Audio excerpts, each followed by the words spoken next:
कि एक वैश्या थी, देह का व्यापार करने वाली एक वैश्या थी, लेकिन शिव भक्तन थी। क्या थी? शिव भक्तन, शिव जी की भक्ति करने वाली थी, लेकिन उसका खानदानी पेशा था शरीर बेचना और पैसे कमाना, देह का व्यापार करना, वैश्यावृत्ति करना। लेकिन शिव भक्तन थी, शिव जी से प्रार्थना करती थी, हमेशा पूजा करती थी। उसने अपने वैश्यालय में ही शिवलिंग भी रख रखा था, एक अलग मंदिर भी बना रखा था। भगवान भोलेनाथ एक दिन परीक्षा लेने के लिए आए, एक व्यापारी का रूप धारण करके आए, सेठ जी का रूप धारण करके आए, और उस वैश्या से कहा कि देवी क्या तुम मेरी सेवा करोगी?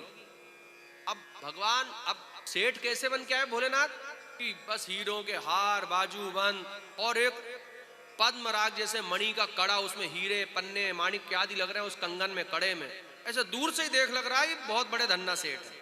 अब भगवान तो अद्भुत है, अलौकिक, कैसा भी रूप धारण कर ले।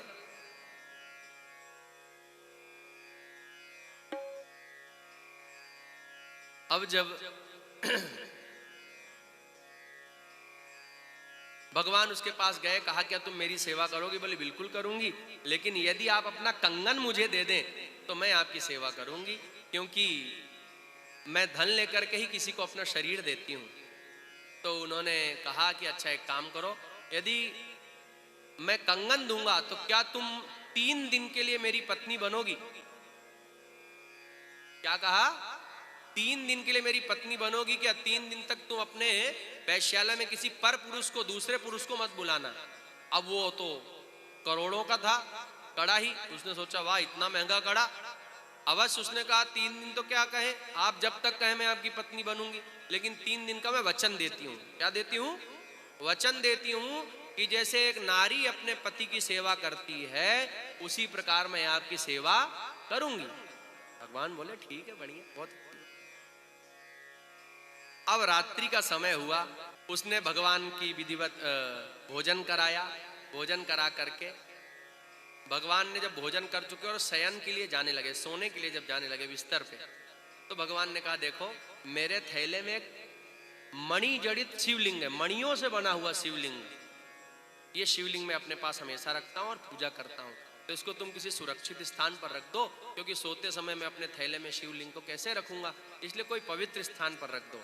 तो उसने कहा ठीक है, जहां मैं नृत्य करती हूँ, जहां मेरी नृत्यशाला है, वहां पर बीच में मैं इनको स्थापित कर देती हूँ। स्थापित कर दिया और भगवान भोलेनाथ की चरण सेवा करने लगी। क्या करने लगी? चरण सेवा, चरण दबाने लगी। जैसे एक नारी अपने पति के चरण दबाए, वैसे ही कभी कभी सोनी आंटी कहती हैं हमको कि आज तो सोनी जी के चरण दबाए, इनके पैर बड़े दुख रहे थे। अच्छी बात है, आजकल की नारियों के लिए तो उदाहरण है, आजकल तो पति से उल्टा पैर दबवा ले, दबाने की तो बात ही छोड़ दो। बोले कहाँ दबाना? अरे बोले अजी बड़े दिन भर में काम करके थक गई हूँ, दबा दे। वो पति प्रेम से चरण दबाते विषय अलग है, लेकिन जबरदस्ती तो मत दबाओ भाई पैर। तो वैश्या जो है उसने शिवलिंग की स्थापना कर दी और चरण दबाने लगी। उसी समय भगवान की प्रेरणा से आंधी चलने लगी। अब पहले के समय दीपक रख देते थे लोग पास पास में, अब उस वैश्यालय के जो नाट्य गृह था, जहां नृत्य करती थी, नृत्यशाला थी, वहां पर्दे लगे थे, बहुत अच्छे लड़ीदार पर्दे लगे हुए थे।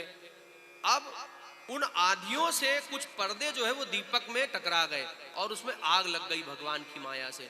और उस आग में उसके पास एक बंदर और एक मुर्गा था, जिनको भगवान शिव जी का कीर्तन करवाती थी, बंदर को नचवाती थी। तो दौड़ करके उसने क्या किया, जल्दबाजी में बंदर को और मुर्गे को तो बंधन से छोड़ दिया, बचा लिया, लेकिन वो जो शिवलिंग है उसको नहीं बचा पाई। वह शिवलिंग अग्नि की ज्वाला में लपेट में आ गया।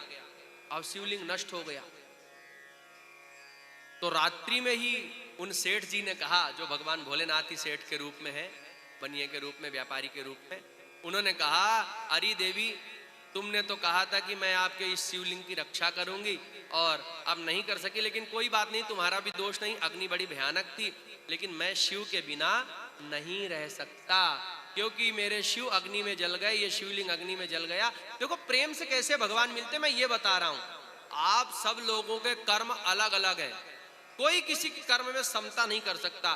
किसी के पूर्व जन्म अलग होंगे, किसी के इस जन्म अलग होंगे, पाप सबने किए, किसी ने थोड़े किए हैं, किसी ने ज्यादा किए होंगे, कोई भी पाप करने वाला हो। लेकिन यदि आज से ही आपने समझ लिया कि मैं शिव का हूं या मैं राम का हूं, जिस भी देवता की आप प्रार्थना करते हैं तो उसी क्षण से आप पाप मुक्त हो जाते हैं, उसी क्षण से आप ईश्वर के हो जाते हैं, आपका ईश्वर से संबंध स्थापित हो जाता है। तो उस समय क्या हुआ कि रात भर तो वो सेठ जी रोते रहे, अब काहे को सेवा कराना और क्या, रात भर तो रोते रहे। और सुबह जैसे हुआ उन्होंने कहा देवी तुम जल्दी करो, नगर के लोगों को बुलाओ और लकड़ी की चिता सजवाओ, मेरे लिए चिता लगवाओ, क्योंकि मैं प्राण को त्याग दूंगा, मैं शिव के बिना अपने शरीर को धारण नहीं कर सकता, मेरा शिवलिंग जल गया और अब मैं भी अपने प्राणों को त्यागूंगा। अब बहुत हट किया, तब उसने चिता लगवाई उस वैश्या ने।